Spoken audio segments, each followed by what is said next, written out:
Yo. So, ngayon na papunta na tayo sa Pacusganay 8. Nanggaling tayo sa second sight tong nakaraan. Then, grabe rin. Iba rin yung kung natutuwa kayo nung doon sa Buelta Balentong, syempre iba yung iniisip namin tema at pakay para sa second sight. At para sa akin, hindi nag-disappoint. Iba rin yung mahika na nangyari nung second sight. May onting lungkot lang din. May isang battle doon na medyo tragedy yung nangyari, no? Pero hindi na siguro para ipaliwanag muna sa ngayon. Pero lahat ng mga ibang laban, hindi nag-disappoint. Tas iba rin yung mahikang na nangyari doon. Kaya shoutout sa lahat ng mga taus-pusong naniniwala sa mga ganong klaseng lineup. Marami doon mga susunod na abangan nyo.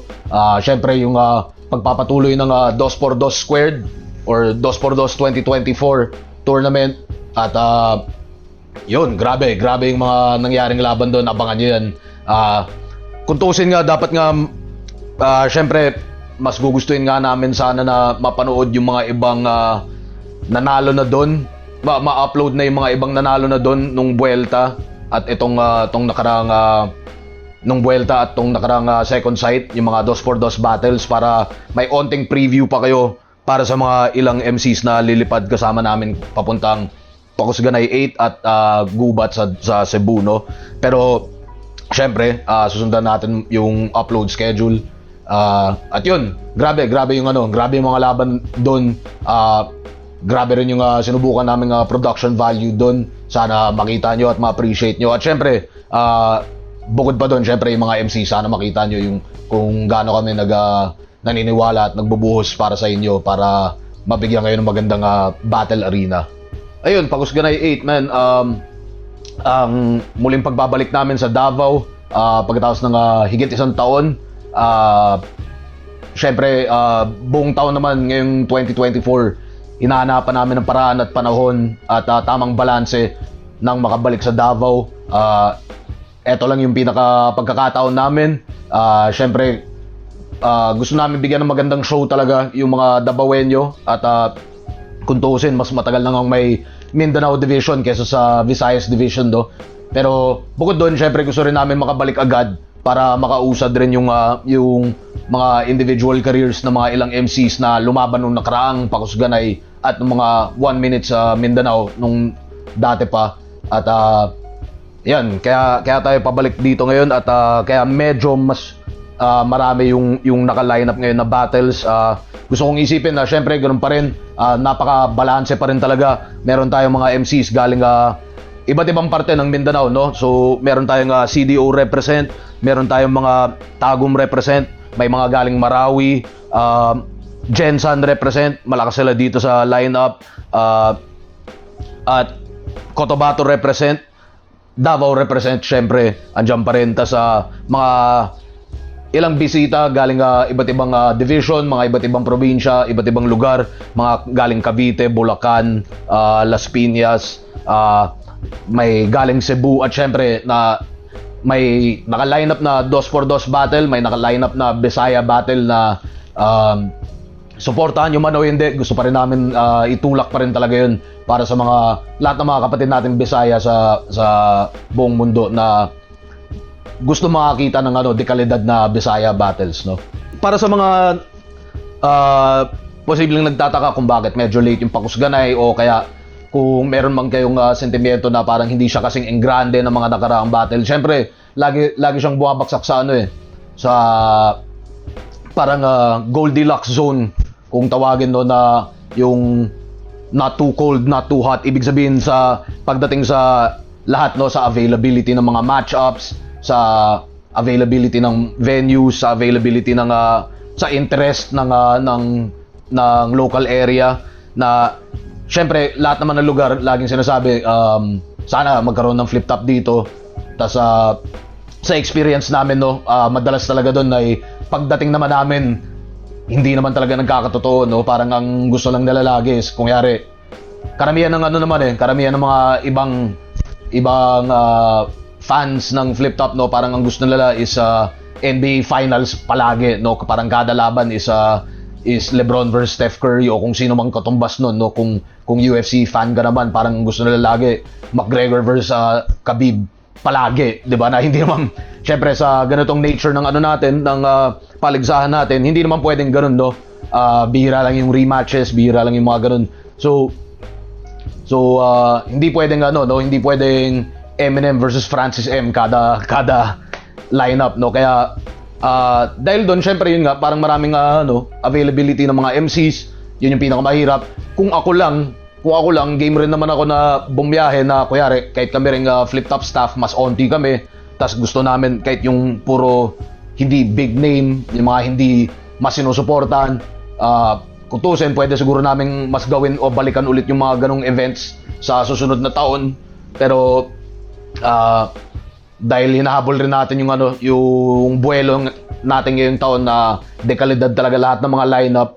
Dito lang talaga tong panahon lang talaga na tugma-tugma lahat, na may availability, may match-ups na tingin namin magiging interesado kayo, at saktong panahon din para isama yung mga, para sa akin, mga deserving din mapanood kahit hindi nyo kasing sinusuportahan. Kaya ayun, kung meron mang hindi man siya improvement, no, pero sa itinerary natin,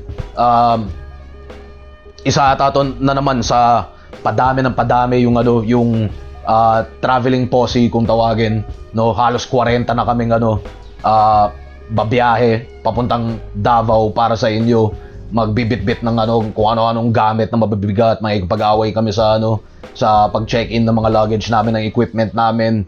Tas alam mo yun, bibit-bitin natin para sa Davao, no. Nung last parang nasa 30 lang yun, ngayon 40 na Tas parang syempre, marami rin tayong mga tropa na na babiyahe na makikinood lang. Pero ganun pa man, dagdag isipin pa rin yun kasi para syempre para maganda rin yung bonding. Sinasama sila sa parehong hotel na kailangan ko pang ayusin para sa kanila, tas bahala na yung usapan pagkatapos.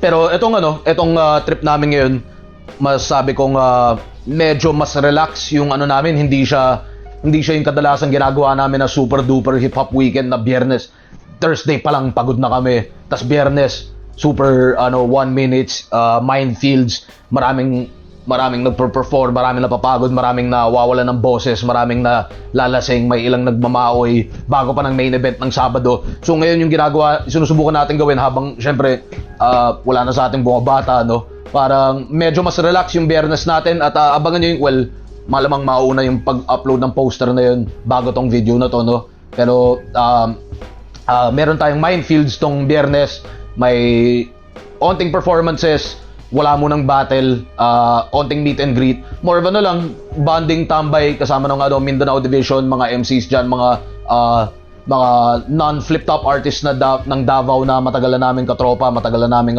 binubook para sa performances. At yun talagang mas relax lang, para hindi yung lalo kuyari para sa akin, yung pagdating ng Sabado, putang pagod na, wala na akong boses, tas parang ilang beses ko na sinagawan si Snub, tas 'di ba, parang wala na akong lakas para sa Sabado, no. Kaya ayun, medyo pipiliin lang natin yung yung kung saan tayo bubuhos ng puwersa talaga, which is main event. Sa Biyernes, relax lang. Kung sino man yung hindi makarating sa Sabado, kung trip nyo lang din na makapag-picture o kung ano man, makahalubilo yung mga ibang bisita natin, mga ibang MCs. Yun, kita-kits dun sa minefield sa Biyernes. Yun yung mas relax. Tas para sa gubat, medyo ganoon din, parang dahil ang dami ng 1 minutes ngayong taon hindi na mahirap ng isiksik pa talaga, kaya napili na namin tapusin na yung mga 1 minutes ngayong taon, ngayong 2024.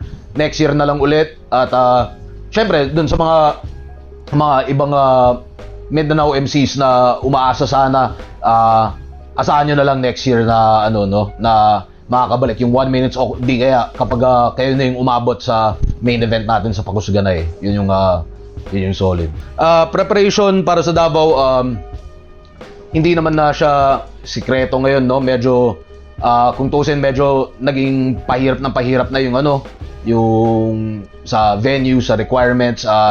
Tas dito rin to sa para sa Pagusganay 8, originally iniisip namin makabalik sana sa The Dome, pero syempre yun nga, kung mag The Dome tayo, kailangan medyo mas mabigat yung lineup, or kung para sa ibang fans yung mas paborito nila yung lineup doon, na kapag tingin ko kapag hindi natin maabot yun, 'di ba, parang medyo baka magbukang kulang naman yung suporta doon sa venue mismo, na kalaki-laki ta sa parang kung 200, 300 lang yung susuporta. Syempre, ano pa rin yun, malaking bagay pa rin yun para sa amin. Pero hindi siya cost effective, hindi rin siya responsableng pagpapatakbo ng liga kung bara-bara na lang tayong kukuha ng malaking venue tas hindi naman natin mapupuno, or hindi natin mabibigay yung balancing lineup na magugustuhan sana ng lahat. Kaya na ano tayo dito sa medium-sized venue,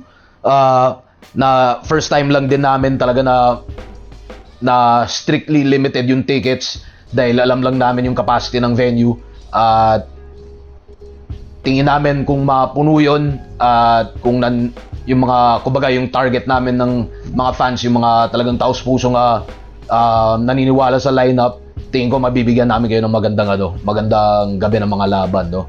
Ayun lang, may mga yun nga, parang hindi ko maintindihan sa tagal na namin ginagawa to. May kahit gaano mo i-anticipate yung mga kailangan gawin, mga requirements, mga ganito ganyan. Tapos parang kada kailan ko kakausapin si Snub, parang wala siyang maalala mula sa last event. Ewan ko ba sa gagong yun. O kaya may pabago-bago, biglang may ako na nga yung nauuna na parang hindi kaya kailangan tong requirement na to, tong permit na to, ilakarin na natin, kaya naman natin. Tapos sasabihin na, hindi, ito na daw. Tapos bigla na lang last minute, parang, ay, hindi pa pala So, alam mo yun. Pero, ang daming pabago-bago na yung mga requirements, ganito, ganyan. Tapos, syempre, ewan ko ba, tanga na si Snub Siya na lang talaga sisihin nyo, putang ina. Kaya, baka huling Pagusganay na nga ulit to. Bahala kayo, putang ina yan. Baka susunod na balik naming Davao, wala na si Snub, tapos wala na rin Pagusganay, ibahin na lang natin pangalan para wala nang bahid ng mga ganong itsura. Pero sa sa kabila naman nun, yun nga, parang may experience naman kami sa mga past events pa, hindi lang sa Davao kundi sa ibang lugar na literal na last minute yung bigla na lang may dagdag requirement na kailangan asikasuhin, na nakuha naman ng napaka last minute talaga para lang matuloy yung event. Kaya medyo sanay naman na tayo doon, hindi siya kasing dati ng alam mo yun, talagang problema ka. Onting onting kamot ulo na lang, ganun. Tas ganun pa man, wala ako, excited lang ako sa lineup talaga. Parang tingin ko marami dito nga makakagulat ulit. Syempre inaasahan ko yun sa bawat MC na kaya natin sila binibigyan ng pagkakataon, malagay sila sa pwestong makapagpakita ng pinaka improvement nila, pinaka nire-representa nila na style, na lugar, na kwento ng buhay, na values na pinaglalaban bilang tao, bilang battle MC, bilang artist. At yun yung parang sa kabila ng lahat ng sakit sa ulo, syempre kahit alam mo yun, kahit sa kabila ng manalo-matalo sa pinansyal,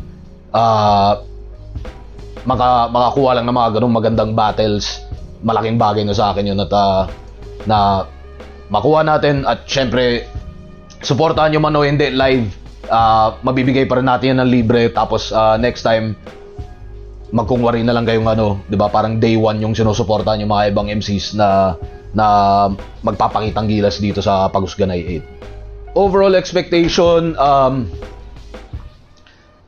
tingin ko underrated ulit yung lineup na to. Tingin ko slept on siya.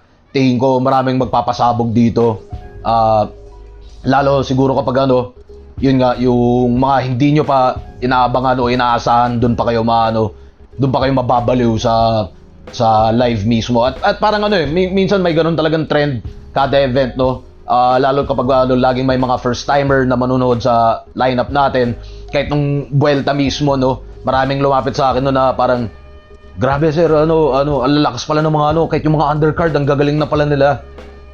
Tapos yung keyword doon is pala, di ba? Na parang, syempre para sa atin, para sa amin, sa kapwa MCs, sa mga hardcore na tutok talaga sa liga, medyo may ideya na sila dun na parang sino yung lumalakas, sino yung dapat abangan na, sino yung o kaya kahit hindi nila kilala pero sinusuportahan nila dahil may tiwala sila sa matchmaking ng Flip Top na kahit bagong-bago pa lang o hindi pa nila napapanood yung amateur battles or kahit yung 1 minutes battles, kapag basta naka-line up doon, nakahilera kasama ng mga ibang big names, yun, parang naniniwala sila na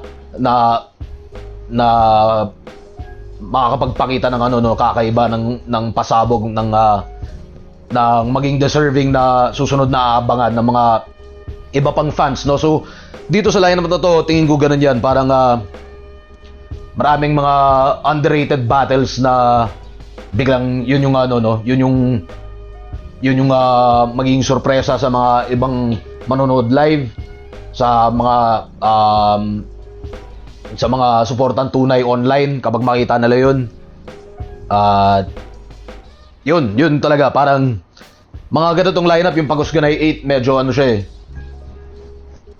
pwede siyang parang nasabi ko na ata to dati, no, yung parang storm before the storm, no. Pero parang medyo ganun ulit yun na posibleng marami nang nag-aabang ng ahon lineup na sana rin malapit-lapit ko na siyang mailabas o kaya ma-finalize muna, pati yung mga ibang detalye na kailangan para hindi bara-bara, no.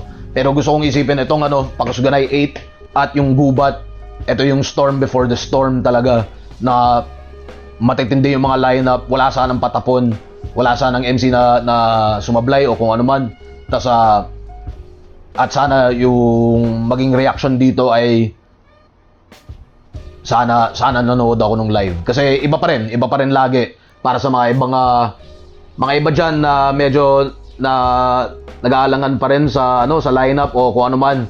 Tingin ko ito yung magandang pagkakataon na manood kayo, dahil lalo't kung tingin nyo maraming ibang hindi manonood, kaya kayo yung makakakuha ng slot sa venue, tas maging parte kayo ng kasaysayan, makasaksi kayo ng kasaysayan talaga ng mga deserving na MCs, mga undercard, mga susunod na aabangan, puro ganun. Kaya tas ito na tayo, Enigma Machine para sa lineup natin. Syempre sinisimulan natin mula sa baba ng poster.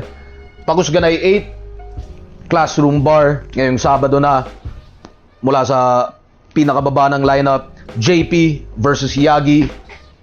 JP ng Pangkat Magat o Jensen represent versus Yagi ng Davao City represent. JP, men, kakaiba yung rapability nito. Kung hindi pa kayo kasing pamilyar, lumaban na siya nung last sa The Dome. Medyo hindi lang maganda yung audio na nangyari dun sa laban nila. Tapos siguro sa style niya, nanibago rin ng onte yung mga fans sa kanya. Hindi kasing na-appreciate, pero bukod doon, kahit sa kanta, iba yung rapability na ito. Sa buong grupo nila kasi solid talaga yung mga nila, mga nilalabas nila, mapabattle, mapakanta, iba't ibang estilo. Tapos si JP, kahit nung unang nagpasa pa lang to nung Process of Illumination, parang sabi ko, okay, solid to. Solid yung rapability, solid yung punto, yung content, yung substance. Tingin ko sa ganitong medium-sized venue, mas hindi siya siguro maapektuhan man ng big stage effect o ng lula sa ganong kalaking Tapos si Yagi naman, solid rin yung rapability, tapos stylistics, napaka bukod tangi rin ng style niya, tumataglish din siya, pero well-rounded rin siya. Tas isa rin to si Yagi na umarangkada rin sa music, kaya abangan nyo rin yung nila, ng grupo nila. Tingin ko magandang match to ng skill sets nila. Hindi siya masasabing style clash, hindi rin siya masasabing pagalingan sa style. Talagang hindi rin siya mismong well-rounded versus well-rounded.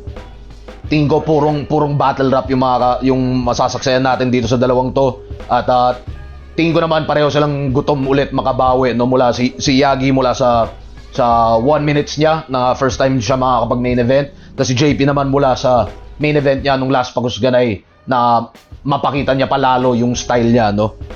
Next, Secreto versus Directa. Si Secreto Jensen represent pero nanggagaling pang Cotabato, ibang parte ng Cotabato. Tapos ngayon at least tong nakarang buwan ata kung di ako nagkakamali. At si Directa, Davao City represent. Secreto, iba rin yung rhyming, iba rin yung naiisip niyang angles. Tingin ko medyo mas nagagamay na niya yung kilite ng isang battle rap crowd kasi sa music andyan na yan. Kuwang-kuha na niya na talaga yung style niya.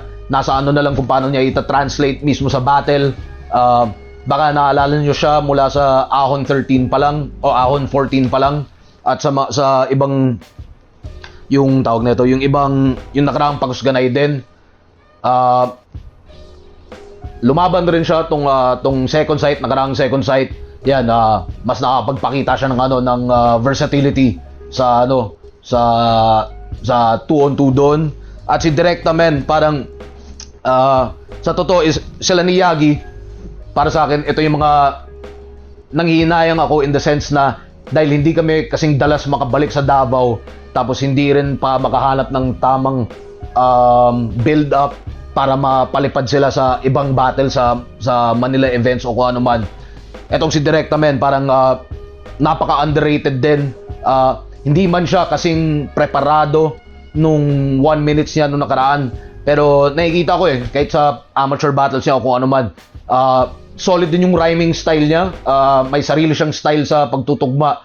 Kaya ito, inaasahan kong makita yung 100% niya o di kaya 200% niya. At lalo sa posibleng mas kilalang kalaban tulad ni Secreto na ganoon din, may solid rap ability, solid rhyming ability. So baka maging clash to ng rhyming ability at delivery sa sa battle nila. Kaya Directa, yariin mo yan. Secreto, tuloy-tuloy lang. Susunod, men, MP3 versus 30. Kung para sa mga sa mga matagal lang sumusubaybay talaga at na tumututok talaga sa lahat ng battle rap, hindi lang sa big names, hindi lang sa flip top, kundi sa ibang events. Ito yung mga klaseng matchup na years from now magtataka kayo, putang na, ba't sila pangatlo mula sa huli sa lineup, sa poster. Baka pa nga may ibang mag-iisip diyan na ito yung mga matchup na sana mas pinahinog pa, mas pinasikat pa silang dalawa bago sila magsalpukan. Pero tingin ko ito yung mga alam mo yun, parang kung ano yung pakiramdam nyo kung ano yung naging pakiramdam nyo sa unang Balakid versus Sayad battle, no? Parang mga ganong klaseng matchup na nung panahon na yun hindi pa sila kasing kilala, hindi pa kasing inaabangan. Tapos syempre nung tumuloy-tuloy na yung kanilang karera, parang mapapaisip kayong lahat na parang tangina, sana ngayon na lang ginawa yung matchup na yun, o kaya sana mas na-appreciate ko nung panahon na yun yung skills nila, no.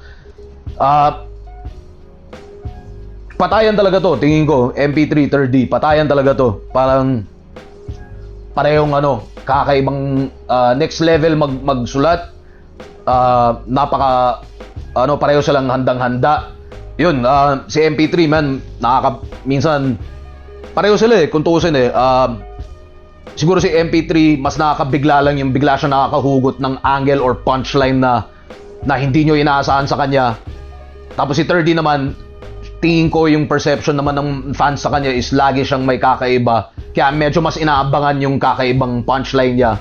Pero pareho silang may ganong skill na nakakahugot ng kakaibang angulo, na may kakaibang payoff, kakaibang landing, kakaibang punchline construction. Parang pwede nating sabihin battle for the future of the Mindanao division, no? kung di ba kayo kumbinsido sa lahat ng ibang battle dito sa lineup na to, tingin ko tong MP3 versus 30, eto na, dapat eto pa lang manood na kayo eh. Kahit kung yari tatlong battle lang, tas yung dalawang nabanggit ko, tas si MP3 30 na yung main event. Kung ako regular battle rap fan at hindi ako organizer, tangina, papanoorin ko kagad tong battle na to eh. Kaya wag nyo kayo pahiya, tangina nyo, MP330, wag nyo kayo pahiya. Malaki yung inaasahan namin sa inyong dalawa. Susunod, Dosage, Davao City represent versus Article Clipted, Jensan represent. Dosage, veterano na ng Mindanao Division. Article Clipted naman mula Jensan, Pangkat Magat represent, at kalalaban niya lang din nung second sight. Si Dosage, syempre kilala niyo bilang left field style. Para sa akin, isa siya sa top talaga ng ganung style. Kumbaga, wala rin siyang pake mismo sa meta. Talagang dikit lang siya dun sa skills niya, sa strengths niya. At para siguro kung assumption lang, no, baka pa nga katulad ni Dosage, hindi pa nga niya iniisip na skill ko to or strength ko to, kaya strategically dito na lang ako didikit, no. Parang kumbaga more of lang siya na hindi, ganito talaga ako eh, ito lang talaga ako, kaya ito yung gagawin ko. Tapos si Article Clipted naman, nung 2x2, kakaiba rin yung napakita niya. Kahit ako nagulat ako kasi kung familiar kayo sa niya, sa 1 minutes battle niya, na maraming natuwa doon sa pinakita niya. Sa music pa lang, matagal ko nang napapansin yung kakaiba niyang style. Tas sa battle nga, napakita niya sa 1 minutes na ganito pala yung mga trip niya. Tapos nung second sight, nung nakaraan, nung 2x2 battle nila, kapartner niya si Secreto, biglang ang layo nung ginawa niya, no. Makikita niyo na lang paglabas ng battle na yun, mas comedic yung nagawa niya. Hindi sa totoo, hindi siya nakapagpakita ng mga strengths niyang teknikalan, imagery, at matitinding punchlines. Pero tingin ko sa ganitong battle, at magkakilala naman sila ni Dosage, kutob ko, gets na nila agad kung ano yung habol nating resulta o yung habol nating makita sa kanilang dalawa sa ganitong klaseng sa ganitong klaseng matchup, no. Hindi siya masasabing left field si Article Clipted, pero medyo papunta na sa ganun. Kaya ako nakikita na parang kakaibang labanan dito sa silang dalawa ni Dosage. Parang ito yung mga matchup na dati kong sinasabi na parang trip ng Mindanao, yung mga ganitong klaseng dikdikan, yung mga seryoso, mga teknikalan, mga tawag ko mga dito mga mental battle, no. Parang talagang labanan ng mental, no, na tas tayo rin mababaliw rin tayo, mame-mental rin tayong lahat sa mga kaya nilang gawin, no. Kaya kuya parang isang halimbawa nun yung dating Dosage versus Zenluke, na si Zenluke medyo mas umusad yung niya, battle career niya mismo, pero para sa akin yung ginawa nilang pareho doon, lalo si Dosage, napaka underrated ng ginawa niya doon, pero napaka magical ng nung salpukan nila, at parang isa na ulit tong ganun, parang sanga ng ganung klaseng mga mental battle kung tawagin, no. Susunod, punta naman tayo sa 2x2 squared battle, Casper at Hespero versus Aubrey at Marichu. Casper at Hespero, lumaban ng Vuelta Balentong. Malapit na atang ma-upload bago tayo mag-Davao. Yan, makita nyo tong dalawang to. At si Aubrey at Marichu naman, nanalo na sila nung first round nila ng 2x2 squared laban kay Article Clipted at Secreto. Yun men, paulit-ulit, Casper Hespero, napakalinis, parang ito yung evolution ng battle rap, right in front of your eyes. Kumbaga, alam ko medyo kumakalat yung mga sentimiento na parang tunog motos ba, tunog ganito ganyan, pero ewan ko parang ang weird lang na na i-reduce nyo yung galing nila sa ganun lang, no. Parang ini-small nyo masyado kapag akala nyo kaya nyong ikahon sila sa bansag na tunog motos o kung ano man, no. Dahil magkaiba naman sila ng style onte, iba rin yung skills. Si Casper, ang haba ng leg niya, di ba? Hindi. pero ano, okay to, parang ano obviously sobrang dikit rin nila, maganda talaga chemistry nila. Tingin ko yan, parang maraming magugulat na Dabawenyo sa dalawang to, lalo kung hindi sila pamilyar sa dalawang to, no? Tapos si Casper, iwan na lang natin sa Davao. Sabi naman natin na ano, kumbaga tanaw naman niya yung sa haba ng leg niya, tanaw naman niya yung ano, yung mga nangyayari sa Maynila mula doon. Kaya goodbye Casper.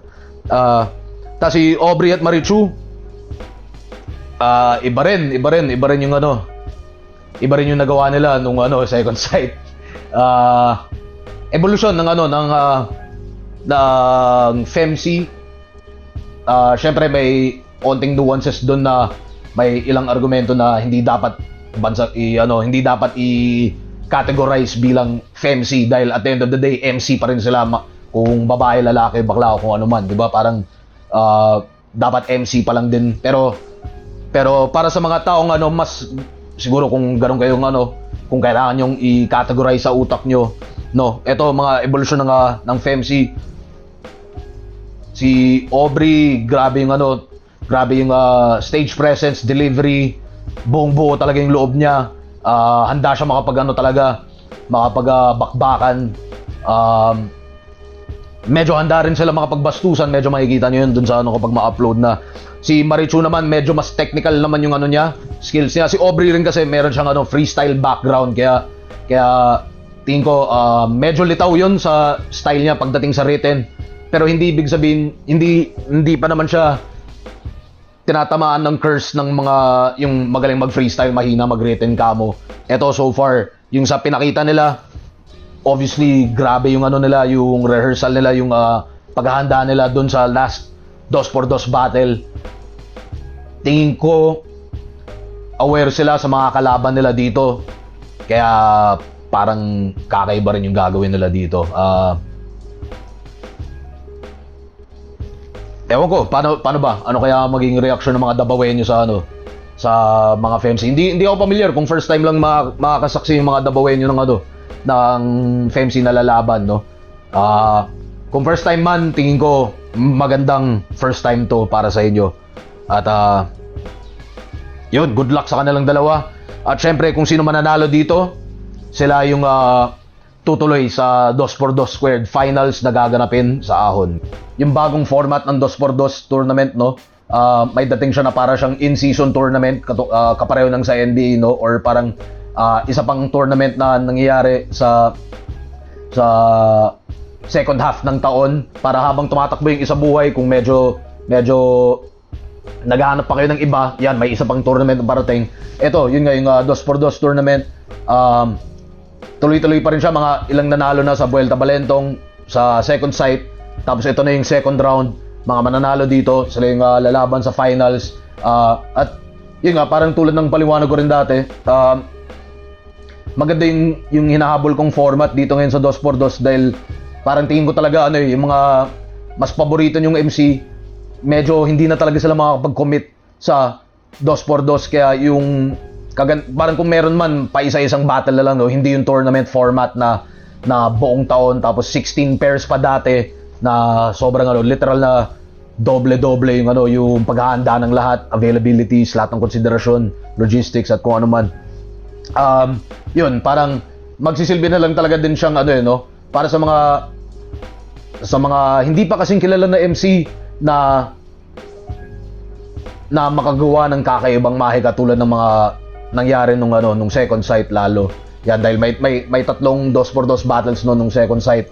At tingin ko marami talagang ano nabigla doon. At yun yung ano, yung 2x2 bracket, na-update naman ata namin nakaraan sa ano, sa Facebook. Siguro i-repost na lang para sa mga hindi pa kasing pamilyar, para makita nyo yung takbo niya papuntang finals. Kaya yeah. Plaridel versus Mr. Lefty. Man, si Plaridel, mahaba yung pahinga niya mula nung run niya last year. Tingin ko malaking tulong rin yung pahinga niya mula sa ano, kumbaga lalo siyang lalo niyang na pakilala sarili niya sa run niya last year. Tapos saktong-sakto lang yung para makaiwas ng burnout, para makaiwas ng umay, para makaisip ng bagong nakapagpahinga siya ng mabuti tong taon na to. Tapos ang kalaban pa niya, Mr. Lefty, para sa Bisaya Battle, no? Parang ganito yun si Plaridel, kung gano'n na nga siya makapag-isip sa Tagalog, no, nakakaiba, sobrang solid na mga punchline na nabubuo niya. Parang gusto kong makita kung ano pa yung kaya niyang gawin na alam mo yun, mga linya sa Bisaya na hindi ko na nga maiintindihan, pero kumbaga kapag tinanong ko sa Bisaya, parang paano ba yung pagkasabi niya nito, tapos paano siya naiiba sa mga ibang sa regular na Bisaya na linya, no? Yun yung inaasahan ko kay Plaridel. Syempre Mr. Lefty, man, rap ability for days, walang hanggan, at tingin ko maganda yung learning experience niya mula sa Bisaya battle niya kay Krega nung nakaraang gubat. At unfortunately para sa atin lahat, no, yun nga, si Lefty talagang mas Bisaya battle siya, kahit na marunong talaga siya Tagalog conversational, pero siguro nandun nga yung kumbaga yung paggalang niya sa wikang Tagalog, na hindi niya basta magawa yung level na nagagawa niya sa Bisaya, no? Kaya sa ngayon talagang Bisaya battles lang. Tingnan natin, baka pa nga mas posible na mag-English battle siya balang araw. Umalay natin, baka mamaya magkakumpiyansa siya, mas magamayin pa niya lalo yung battle rap at ma-translate niya sa Tagalog para sa inyo balang araw. Pero ganoon pa man, gusto kong isipin na si Lefty isa sa mga pwede nating ituring na flag bearer para pagdating sa Bisaya battles, no? Para sa kumbaga sa 2/3 pa ng bansa natin na hindi laging nare-represent sa Filipino battle rap. Yan, ito yung mga battle na kahit hindi ko maintindihan, 'di ba? Parang sana kayo ma-enjoy nyo, sana yung susunod na henerasyon ng mga Bisaya MCs parang may mapulot sila, may matutunan sila dito, may makita sila na, 'di ba, yung mahanap nila yung susunod na hakbang ng evolusyon, na parang tanga na pwede palang itugma tong ganitong klaseng salita sa Bisaya, pwede palang i-wordplay yung ganitong klaseng salita sa Bisaya. Kasi ganoon 'di ba? Parang lalo mula nung Krega versus Mr. Lefty, kami mga Tagalog, syempre mapapatanong ka, parang bukod sa pakiramdam namin sa rounds nila nung live, parang uy, tangina, lakas ng buwelo nito. Parang yung ganyang kalakas na reaction, parang hindi na matatalo yan. Tapos ito naman si Krega, biglang malakas din. Tapos patasan lang sila ng patasan, palakasan lang ng palakasan. Tapos after battle, syempre mapapatanong kayo na parang, so ano yung pinagkaiba? Ano yung nagawa nito? Ano yung nagawa nito na hindi nagawa ng isa? Tas ganun. Tas yun, kung medyo ka, 'di ba? Parang kung interesado ka talaga sa language, 'di ba? At ito yung buong orientation ng sining natin, no? Parang as a fan, parang masarap siyang pag-isipan lang, kahit na yun nga, kahit ako kuya rin na parang dekada ko nang iniisip na matuto sana ng Bisaya, kaso hindi ko magawa Tangina na. Ganun pa man, parang masaya na rin ako sa ganitong yung nasa perspective ako ng bilang fan na papakiramdaman ko lang yung battle, tapos pagkatapos ng battle tatanungin ko yung ipipick ko yung mga yung mga utak ng mga Bisaya, na parang, so para sa iyo ano yung kakaiba sa nagawa nila dito, tapos ano ba yung punchline dito, ano ba yung wordplay nito, lalo sa Bisaya, parang siguro yung mga kapwa Bisaya mas makakapag-translate sila ng mas makakapagpaliwanag sila na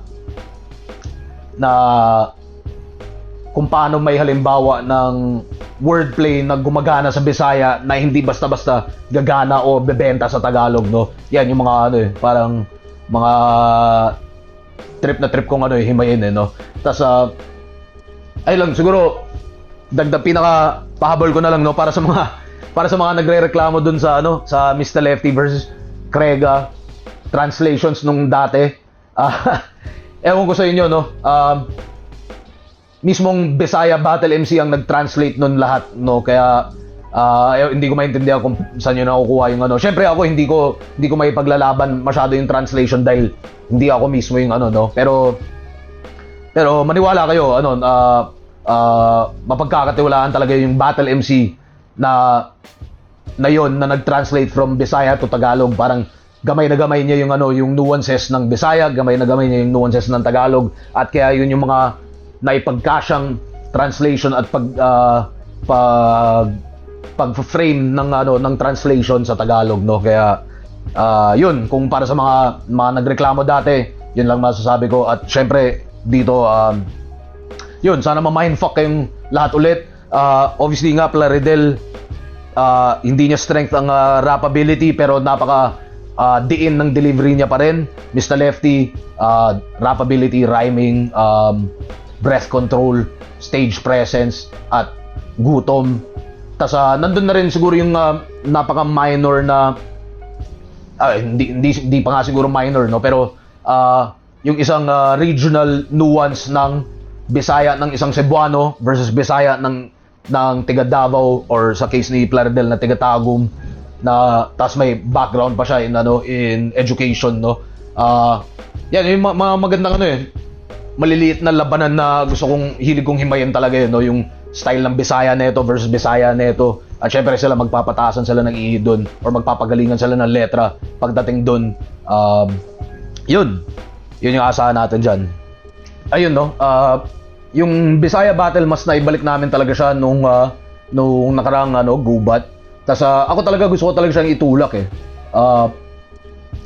I mean, balang araw, di ba, but kung pwede lang talaga mga iba't ibang lengguwahe at dialekto ng Pilipinas, maganda rin talaga, di ba? Parang yun yung kagandahan ng natin, ng diversity ng languages natin. Syempre, medyo mas mahirap dahil hindi ko basta magagamay yung matchmaking pagdating sa skill set ng bawat isang sa styles ng bawat isang MC. So dito muna tayo sa Bisaya, medyo mas kampante tayo na may ibang makakapag advice sa akin kung paano gawin to. Pero gusto ko talaga gusto ko talaga siyang i-push, at pwede nyo siyang abangan siguro balang araw na mapadalas bukod sa ginagawa na nga mismo ng Rapolo. Pero kumbaga, kung may feature sa Flip Top Battle League na kulang pa, at syempre makaiwas tayo sa Imperial Manila mindset, no. Parang ito yung nakikita kong pwede maging magandang feature na exclusively for Visayas and Mindanao, or para sa mga Bisaya, na pwede sila maglabanan ng ganun. Habang sa Manila, syempre parang concentrated sila sa Tagalog battles, at pagdating sa events, sa lineups, karamihan naman talaga is concentrated sa Manila.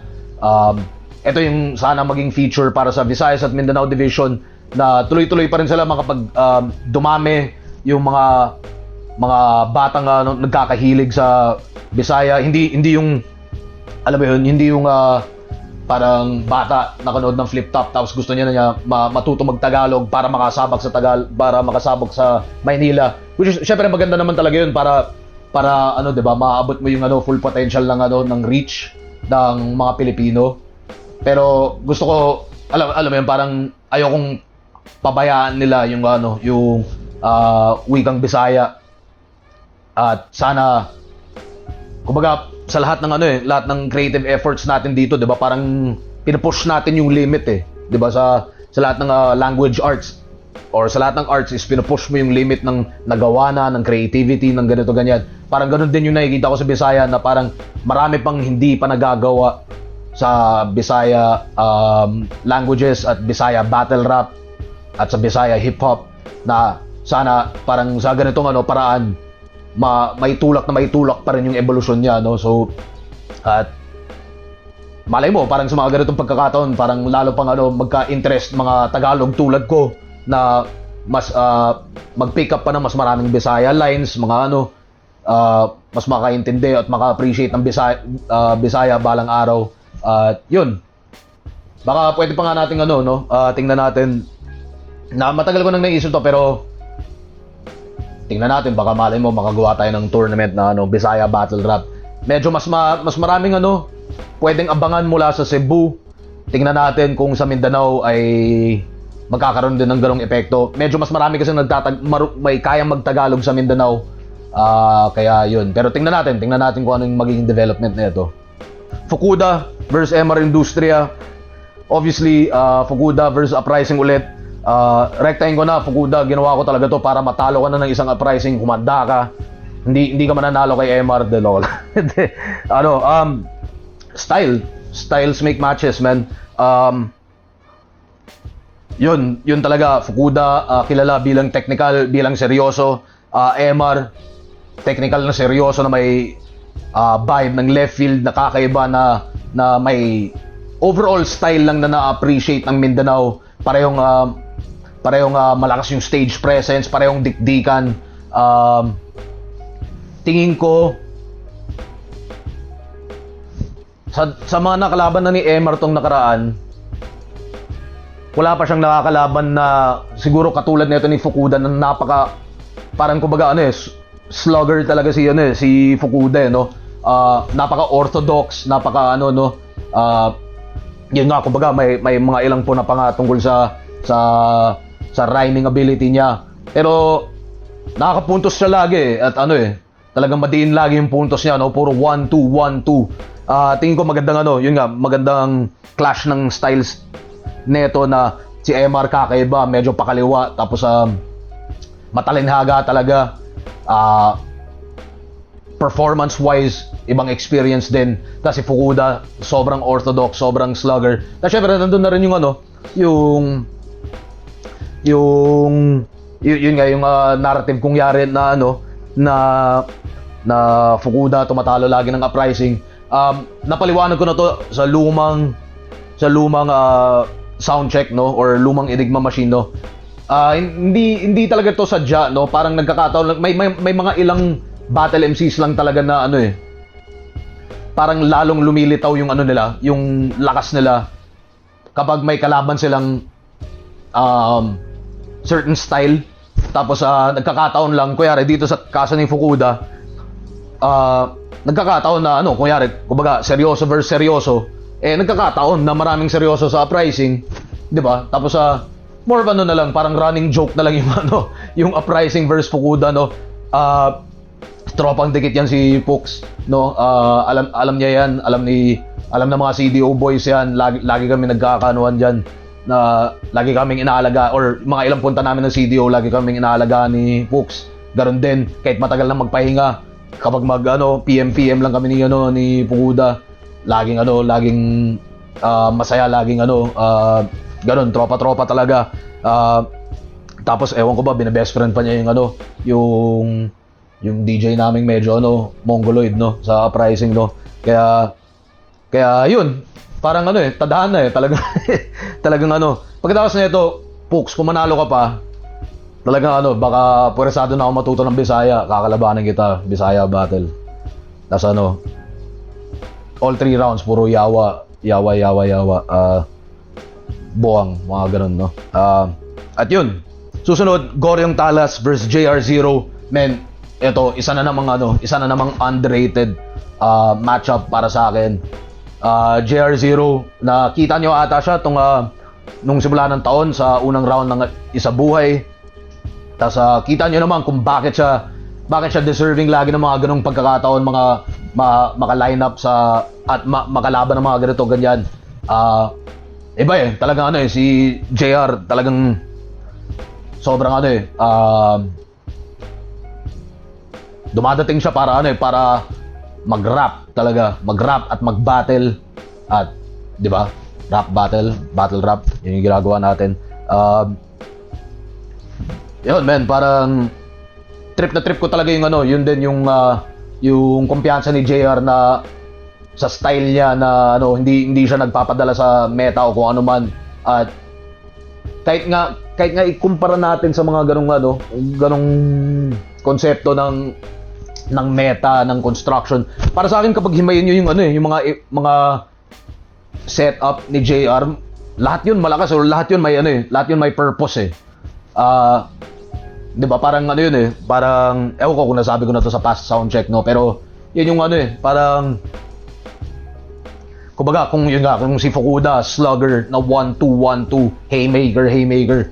Si JR, parang pwede mo siyang ihalin tulad sa sa parang Donnie Yen style na 'di ba, parang ang ganda beautiful form yung nagagawa niya sa pag-rap niya. Hindi man siya kasing epektibo tulad ng ng modern mixed martial arts, 'di ba? Pero para sa form niyang 'yun, napakaganda pakinggan. Napakaganda isipin kung paano niya binubuo yung mga ganong niya, tas hanggang sa 'di ba combo, tas biglang pam, biglang sobrang tindi ng payoff niya. Tas syempre yung gigil niya, yung delivery niya, ako sobrang big fan talaga ako niyan. Tas syempre Goryong Talisman, ganda ng yung magiging clash dito, para sa mga sobrang totok sa flip top. Pamilyar na siguro kayo sa huling laban ni Goryo, na ibang pangalan yung gamit niya, at kita nyo naman kung paano siya pumalag. Tas tingin ko sa ganitong matchup sa katulad ni JR0, parang lalong lumalabas rin yung yung gigil at skill set naman ni Goryo. Tas si Goryo versatile, kahit tingin ko marami siyang gagawing bale dito, na minsan may long scheme, minsan may 1-2. Syempre delivery presence andyan na yan. Tingin ko sobrang underrated ng matchup na to. Tingin ko kung ano man, marami sigurong hindi excited sa matchup na to, pero ako sobrang excited para sa laban na to. Tapos syempre main event natin, Sack Maestro versus Flipcram. Pa ba sasabihin ko, lahat kayo may judgment na kayo sa laban na to eh. Expect the unexpected. Parang tingin ko yun lang yun eh. Expect the unexpected. Baka si Sack hindi siya dumating, tapos si Flipcram siya pala yung mag-choke, no? Yun pala yung unexpected, no? Hindi, pero ayun, si Lip laging handa yan. Si Sack, alam niya naman kung anong kaya niyang gawin kapag handang-handa rin talaga siya. Nakakalungkot siguro isipin pero hindi ko rin masisi siguro yung iba na syempre parang na siguro na dismayado na sila sa ilang performances, ayaw na nilang umasa, ayaw nilang masaktan, na nag-expect sila na mataas tapos ma-disappoint. Kung ano man, yun, sana parang isa rin to sa mga ng magic ng battle rap, no? Parang nasabi ko rin minsan, no, na bilog ang mundo, no? Ang dating hindi nagugustuhan nagiging paborito, ang dating paborito nagiging hindi nagugustuhan, ang dating nagugustuhan nagkaka-issue, tapos ang dating nagkaka-issue nare-redeem yung sarili. So ito yung parang ito rin yung mga na-encapsulate ng magic ng battle rap, no, na ma-redeem nila yung sarili nila sa kung ano man. Sa akin, hindi naman nila kailangan talaga i-redeem sarili nila in the sense na alam ko naman kung ano yung kaya nilang gawin, more na lang, 'di ba? Parang kung maabot nyo o hindi. Syempre wala naman sa ating gusto makakita na pumalya. Yung MCs gusto natin talagang mag-succeed silang lahat at mabigyan tayo ng magandang laban, mabigyan ng hustisya yung mga ibang factors tulad ng ticket price, ng pagod na lahat ng manonood, mga tatayo ng 8 hours, mga babiyahe pa ng malayo papuntang Davao, at lalo syempre rin sa amin sa staff na ganito nga kami karaming babiyahe, ganito karaming setup. Yun, sana magawa nila yun, mabigyan nila ng hustisya, sana mabalik nila yung yung lalo siguro kay Sack, no, mabalik niya yung paghanga sa kanya. Or kahit again, ako kahit hangaan nyo siya o hindi, makapagbigay lang siya ng magandang battle. Yun yung pinakahabol natin. At kung kung magawa nila yun, edi sorry na lang sa mga hindi nanood dahil akala nila, dahil may prejudgment na sila masyado sa lineup. Again, para sa akin, kung hindi man kayo believe sa main event battle na to, gusto kong isipin na karapat-dapat pa rin ng ng attention ninyong lahat at suportan ninyong lahat ng mga ibang pangalan dito, at ganun pa rin naman lagi yung ginagawa natin sa Flip Top, sa lineup natin, sa mga lineup natin na mula taas hanggang baba, mula mga MCs na napupunta sa taas na nanggaling rin sa baba ng mga panahon na hindi nyo naman kinikilala o sinusuportahan, na unti-unti sila makaangat hanggang sa taas ng ng lineup. Yun pa rin yung habol natin. At yun, kita-kits tayo. At yun nga pala, kalimutan kong banggitin sa doon sa logistics. Madadala pala namin yung Flip Top beer sa Davao. First time ata matitikman ng mga ibang Davaoenyo yun. Mga nakatikim na ibang Davaoenyo nun, mga nakabisita na dito, lalo mga tropa na bumibisita dito sa Barracks or sa mga ibang Manila events natin or sa Cebu. Nadala na kasi namin sa Cebu, first time yun nung nakaraan. Ito, first time namin madadala sa Mindanao. Yun, sana magustuhan nyo yun. Kung hindi ba kayo interesado sa Sac Maestro Lip Cram, sana ma-interesado kayo sa Flip Top Beer. At yung Pagusganay 8 ngayong Sabado na, susunod na Sabado naman. Nasa Cebu naman tayo. Ganun din, medyo mas mahahabang lineup. Gusto kong isipin na matinding lineup pa rin. Yun yung susunod, na syempre ahon na. At may susubukan na rin akong gawin sa ahon, tingnan natin kung ubra. Pero yun, medyo ang dami pang event Ang dami pang event bago matapos yung taon, no? Mensahe para sa mga